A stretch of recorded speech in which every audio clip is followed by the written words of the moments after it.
Everyone, मैं दिनेश प्रजापत आप सभी का मेरे यूट्यूब चैनल में हार्दिक स्वागत करता हूं। दोस्तों, आज जो हमने टॉपिक लिया है वो लिया है परसेंटेज, प्रतिशत। अब देखिए दोस्तों, इस परसेंटेज के अंदर मैं आपको जो ये आज फर्स्ट पार्ट के अंदर पढ़ाऊंगा वो मैं इसके अंदर आपको मोल भाव वाले क्वेश्चन को बताऊंगा। तो देखिए दोस्तों, आज जो मैं आपको ट्रिक बताने जा रहा हूं ये ट्रिक आपने कभी नहीं पढ़ी होगी। और देखिए दोस्तों, मैं इतने आसान तरीके से आपको सारे क्वेश्चन कराऊंगा। आप लास्ट तक इस वीडियो को पूरा देखना और हमारे चैनल को सब्सक्राइब करना। तो देखिए दोस्तों, सबसे पहले अपन बात करें कि प्रतिशत या परसेंटेज होता क्या है। तो यदि अपन प्रतिशत या परसेंटेज की बात करें तो देखिए दोस्तों, प्रति का मतलब होता है प्रत्येक और शत का मतलब होता है 100। तो देखिए दोस्तों, जब भी हम किसी भी वस्तु की 100 के कंपेयर में तुलना करते हैं तो उसी को अपन प्रतिशत के नाम से जानते हैं। और जब भी हमारे पास कोई भी वस्तु प्रतिशत के अंदर दी होती है तो हमारे को उसके पीछे एक प्रतिशत का साइन आता है। जैसे यदि मैं बात करूं, हमारे को दे दिया 20%। अब देखिए दोस्तों, जब भी वैल्यू हमारे को प्रतिशत में दी होगी तो हमारे पास उसके पीछे इस प्रकार का साइन होगा और इसी साइन को हम प्रतिशत के नाम से जानते हैं। अब देखिए दोस्तों, जैसे हमारे को दे दिया कि कोई वस्तु किसी वस्तु का 20% है। अब 20% है, इसका मतलब यह हो गया कि वो जो वस्तु है वो वस्तु दूसरी वस्तु के 100 की तुलना में केवल 20 है। तो यही इसके प्रतिशत का मतलब होता है। तो देखिए दोस्तों, जब हमारे को प्रतिशत को सिंपल भिन्न में बदलना हो तो सिंपल भिन्न में बदलने के लिए हम क्या कर लेंगे दोस्तों, हम प्रतिशत को हटा लेंगे। और जब भी हम प्रतिशत को हटाएंगे तो उसके अंदर हमारे को क्या करना है, या तो हम 100 से भाग दे देंगे या फिर हम इसको 1/100 से गुणा कर लेंगे। दोनों का मतलब एक ही होता है। तो हम यहाँ पे 1/100 से गुणा कर लेंगे, यहाँ से इसको कैंसिल कर लेंगे, ये 5 हो जाएगा। और ये जो 1/5 है ये हमारे पास सिंपल भिन्न प्राप्त हो जाएगी। तो इस प्रकार से हम सभी प्रतिशत की वैल्यू को फ्रैक्शन के अंदर यानी भिन्न के अंदर बदल लेंगे। तो दोस्तों, हमारे पास जो पहला क्वेश्चन है उसके अंदर हमारे को कहा है कि आम के मूल्य में 20% की वृद्धि होने से एक व्यक्ति 40 रुपए में 4 किलो आम कम खरीद पाता है। तो मूल्य वृद्धि से पहले 15 आम का मूल्य हमारे को ज्ञात करना है। दोस्तों, इस प्रकार का जो भी क्वेश्चन हो जिसके अंदर भाव के अंदर वृद्धि या कमी हो रही हो, या तो वृद्धि होगी या फिर कमी हो रही हो, और इस भाव में वृद्धि या कमी होने के कारण व्यक्ति कुछ क्वांटिटी को कम या ज्यादा खरीद पाता है कितने रुपए में, तो इसको हमारे को देखना है। तो देखिए दोस्तों, सबसे पहले हमारे को यह देखना है कि भाव की वृद्धि या कमी होने से व्यक्ति कितने रुपए में। तो यहाँ पे हमारे को दिया है 40 रुपए में। तो सबसे पहले हमारे को इस 40 रुपए को उठाना है और उसके बाद कितने प्रतिशत की वृद्धि या कमी हो रही है, तो यहाँ पे हमारे को कहा है 20% की। तो देखिए दोस्तों, हम क्या कर लेंगे, इस 40 का 20% निकाल देंगे। और प्रतिशत निकालने के लिए मैंने अभी आपको बताया था कि प्रतिशत का मतलब होता है पर 100 यानी प्रति 100। तो देखिए दोस्तों, हम क्या कर लेंगे, इसके अंदर 100 का भाग दे देंगे। और जब 100 का भाग देंगे तो हम इसको कैंसिल कर लेंगे। 1 0 से 1 0 कैंसिल, 1 0 से 1 0 कैंसिल, 4 को 2 से गुणा करेंगे तो ये आ जाएगा 8 रुपए। अब देखिए दोस्तों, ये जो हमारे पास 8 रुपए आया है, अब इस 8 रुपए के अंदर हम कितने आम कम या ज्यादा खरीद सकते हैं। तो हमारे को कहा है कि हम 4 आम कम खरीद पाते हैं। इसका मतलब यह हो गया कि इस 4 आम का जो मूल्य है वो है 8 रुपए। तो देखिए दोस्तों, 4 आम का जो मूल्य है वो है 8 रुपए। अब यदि मैं बात करूं एक आम का मूल्य कितना होगा, तो एक आम का मूल्य ज्ञात करने के लिए 4 आम के रुपए लगते हैं 8, और एक आम के पूछेगा तो 8 के अंदर 4 का भाग दे देंगे तो हमारे पास आ जाएगा 2 रुपए। अब देखिए दोस्तों, ये जो हमने रेट निकाली है ये रेट हमेशा हमारे पास प्रेजेंट की आती है। प्रेजेंट का मतलब वर्तमान, और यदि वर्तमान की बात करें तो रेट बढ़ने के बाद एक आम का कितना रुपए लगेगा तो हम बता देंगे 2 रुपए। परंतु क्वेश्चन के अंदर हमारे को पूछा है कि मूल्य वृद्धि से पहले। हमारे को यदि बाद का पूछा होता कि बाद में 15 आम का मूल्य क्या होता, तो एक आम का हमारे पास 2 रुपए आ गया, और 15 के निकालने होते तो 15 को 2 से गुणा करा लेते तो हमारे पास 30 आ जाते, ये हमारा आंसर हो जाता।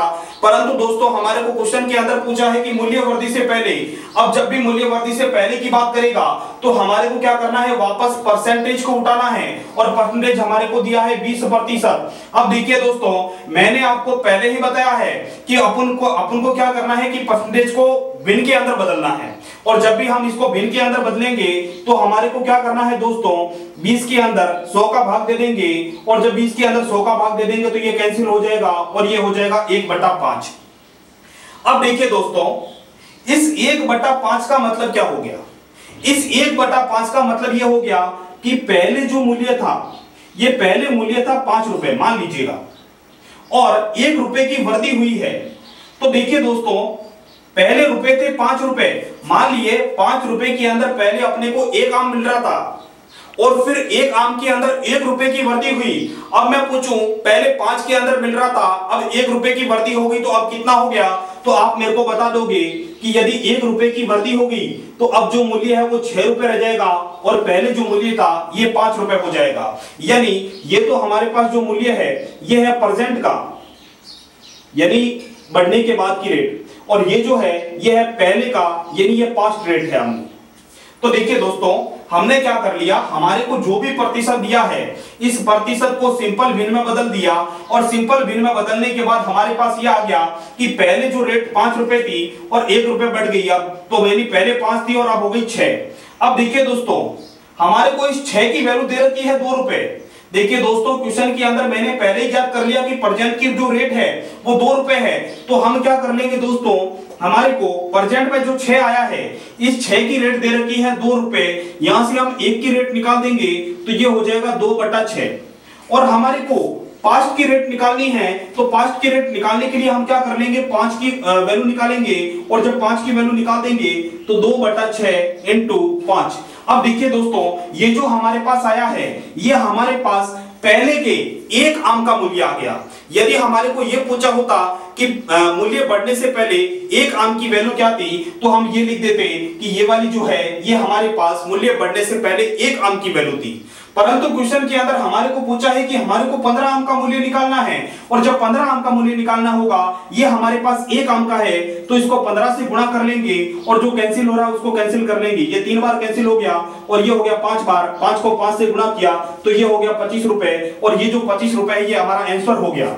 जो हमारा नेक्स्ट क्वेश्चन है, नेक्स्ट क्वेश्चन के अंदर हमारे को कहा है कि चीनी के भाव में 25% की कमी हो जाने से एक व्यक्ति 400 रुपए में 4 किलो चीनी का ज्यादा खरीद पाता है, तो चीनी का वर्तमान और पहले के भाव में अंतर क्या होगा, ये हमारे को ज्ञात करना है। अब देखिए दोस्तों, मैंने आपको पहले ही बताया था कि हमारे को सबसे पहले क्या करना है कि जितने रुपए में जितनी चीज कम या ज्यादा खरीद पाते हैं, हमारे को क्या करना है कि जो रुपए हमारे को दे रखे हैं उस रुपए का हमारे को वो प्रतिशत निकालना है जितने की कमी या वृद्धि हो रही है। तो यहाँ पे हमारे को कहा है कि 25%। अब देखिए दोस्तों, प्रतिशत का मतलब अभी आपने बताया था कि प्रतिशत का मतलब होता है पर 100, यानी हम 100 का भाग दे देंगे और इसको कैंसिल कर लेंगे तो 25 चौक हो जाएगा 100, यानी कुल मिला के हमारे पास आ गए 100 रुपए। अब इस 100 रुपए के अंदर हम कितनी चीनी या कितनी चीज ज्यादा या कम खरीद पाते हैं वो हमारे को देखना है। तो देखिए दोस्तों, हमारे को इस 100 रुपए का जो संबंध दिया है वो 4 किलो चीनी से दिया है, यानी 4 किलो जो चीनी है उसका जो मूल्य है वो हमारे पास आ गया 100 रुपए। अब यदि मैं 1 किलो की बात करूं तो 1 किलो का जो मूल्य हो जाएगा वो 4 से भाग दे देंगे तो वो हो जाएगा 25 रुपए। अब देखिए दोस्तों, ये जो 25 रुपए आया है ये मैंने आपको पहले ही बताया था कि ये हमारे पास प्रेजेंट रेट आती है। प्रेजेंट का मतलब है वर्तमान मूल्य, और वर्तमान मूल्य का मतलब है कि रेट के बढ़ने या घटने के बाद का मूल्य। अब देखिए दोस्तों, हमारे को क्वेश्चन के अंदर ये नहीं पूछा, हमारे को क्वेश्चन के अंदर पूछा है कि चीनी का वर्तमान और पहले के मूल्य के अंदर अंतर कितना होगा। तो इसके लिए भी हमारे को वही सेम करना पड़ेगा कि हमारे को प्रतिशत कितना दे रखा है। तो प्रतिशत दे रखा है हमारे को 25%, और इसको हम क्या कर लेंगे, भिन्न के रूप में चेंज करेंगे। और जब हम इसको भिन्न के रूप में चेंज करेंगे तो हमारे को क्या करना है, 100 का भाग देना है, तो 100 का भाग दे देंगे, कैंसिल हो जाएगा 25 से कम 25 और 25 चौक 100।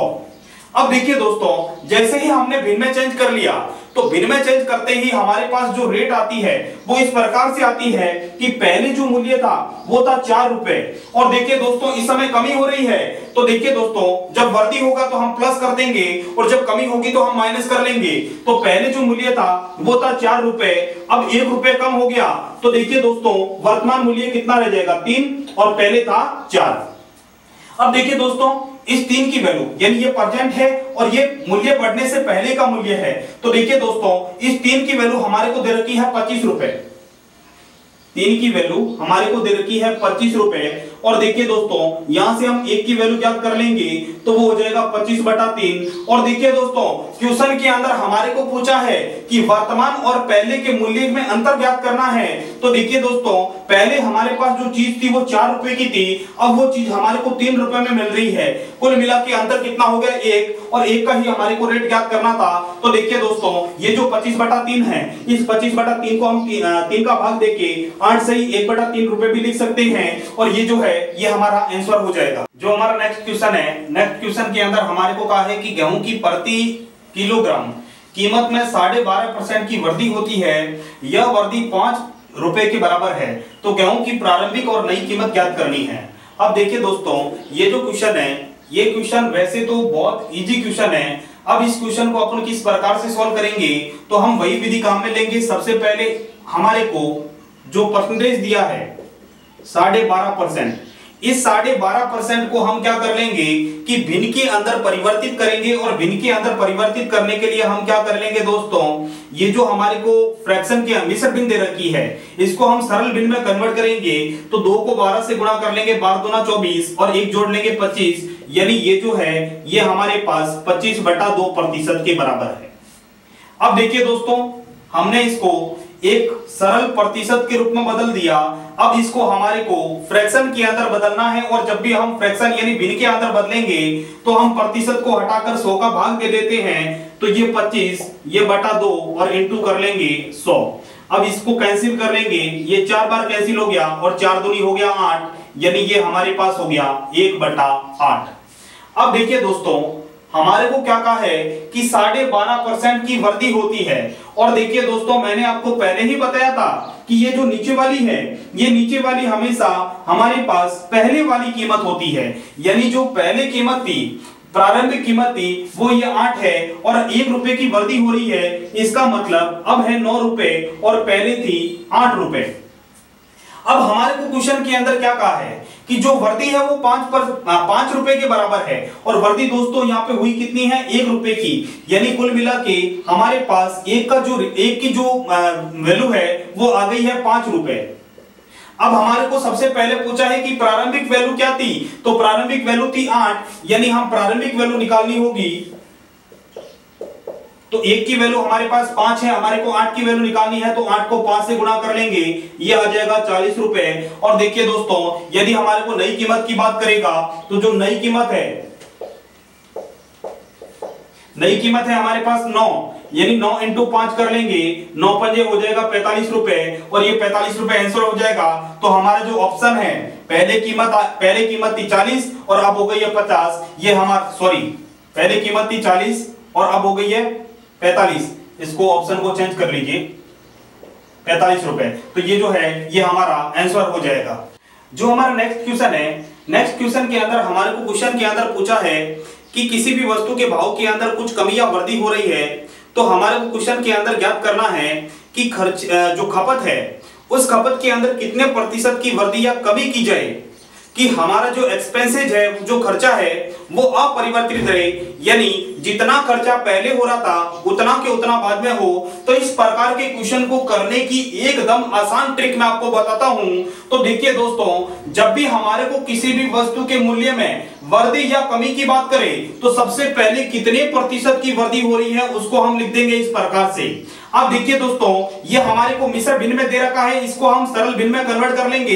33 को 3 से गुणा करेंगे 99 हो जाएगा, और 100, यानी ये हमारे पास हो गया 100/3%। अब इस प्रतिशत को हम सरल भिन्न में कन्वर्ट करेंगे, तो परसेंट को हटाने के बाद हमको क्या करना है, 100 का भाग लगाना है, और जब 100 का भाग लगाएंगे तो 3 × 100 हो जाएगा, और 100 से 100 कैंसिल हो जाएगा, यानी हमारे पास 1/3 आ गया। अब देखिए दोस्तों, हमारे को कहा है कि इतने की वृद्धि हो रही है, इसका मतलब पहले इसका मूल्य था वो 3 और अभी 1 ज्यादा हो रहा है, यानी इसका मतलब पहले 3 था और अब हो गया 4। अब हमारे को पूछा है कि कितने प्रतिशत की कमी कर देनी चाहिए कि खर्च अपरिवर्तित रहे। तो देखिए दोस्तों, यहां तक ज्ञात करने के बाद यदि वृद्धि हो रही है तो हम इसको प्लस कर लेंगे और यदि कमी हो रही होती तो 3 में से 1 माइनस कर लेते तो यहाँ पे 2 आ जाता। अब देखिए दोस्तों, हमारे को कहा है कि कितने प्रतिशत की कमी कर देनी चाहिए कि खर्च अपरिवर्तित रहे। तो इस कंडीशन में हमारे को क्या करना है कि दोनों का अंतर कितना है, तो दोनों का अंतर आप बता दोगे, 4 में से 3 घट गया तो 1 रह गया। अब उसके बाद हमारे को क्या करना है, हमारे पास जो बाद की वैल्यू है यानी 4, इसका 4 का भाग दे देंगे और इनटू 100 कर लेंगे। तो देखिए दोस्तों, ये हो जाएगा 25। तो ये जो 25% है, ये 25% हमारा आंसर हो जाएगा। तो यहीं तक हमारे को ज्ञात करना था। अब जो हमारा नेक्स्ट क्वेश्चन है, नेक्स्ट क्वेश्चन के अंदर हमारे को कहा है कि अनार के भाव में 16 से 2/3 की कमी होने से उपभोक्ता खपत में कितनी वृद्धि करे कि खर्च अपरिवर्तित रहे। तो देखिए दोस्तों, हमने वृद्धि वाला क्वेश्चन तो पहले ही कर लिया था। अब जो नेक्स्ट क्वेश्चन है उसके अंदर हमारे को कमी की बात की है। तो सबसे पहले हम क्या कर लेंगे कि जितने प्रतिशत की कमी हो रही है उसको हम लिख लेंगे। अब इसको क्या करना है दोस्तों, ये हमारे को मिश्र भिन्न के अंदर दे रखा है। अब इसको सरल भिन्न में कन्वर्ट करेंगे और सरल भिन्न में कन्वर्ट करने के लिए हम क्या कर लेंगे दोस्तों, 16 को 3 से गुणा करेंगे और 2 ऐड कर लेंगे। तो ये हमारे पास 50/3% हो जाएगा। अब इसको क्या करना है, हमारे को सरल भिन्न के भिन्न के अंदर परिवर्तित करना है और जब भी भिन्न के अंदर परिवर्तित करेंगे तो हम प्रतिशत को हटा लेंगे और 100 का भाग दे देंगे। तो ये हो जाएगा हमारे पास 3 × 100 और इसको कैंसिल कर लेंगे तो ये हो जाएगा हमारे पास 1/6। अब देखिए दोस्तों, हमारे को ये जो दे रखा है, हमने ये 1/6 क्या कर लिया, भिन्न के अंदर ज्ञात कर लिया। अब हमारे पास ये आ गया कि पहले जो मूल्य था वो था 6 और कमी हो रही है। तो देखिए दोस्तों, पहले जो मूल्य था वो 6 था और 1 की कमी हो रही है, इसका मतलब अब 5 रह गया और पहले था 6। अब हमारे को पूछा है कि हमारे को खपत में कितनी वृद्धि करे। तो देखिए दोस्तों, मैंने आपको पहले ही बताया कि इन दोनों का हम ले लेंगे अंतर और ऊपर वाले को ले लेंगे 5 और इनटू कर लेंगे 100। अब कैंसिल कर लेंगे तो ये हो जाएगा हमारे पास 20% और ये जो 20% है ये हमारा आंसर हो जाएगा। तो देखिए दोस्तों, आज के वीडियो में यहीं तक। यदि आपको हमारे ये वीडियो पसंद आता है तो आप इसको ज्यादा से ज्यादा लाइक करें, शेयर करें, कमेंट करें और हमारे चैनल को सब्सक्राइब करें। धन्यवाद।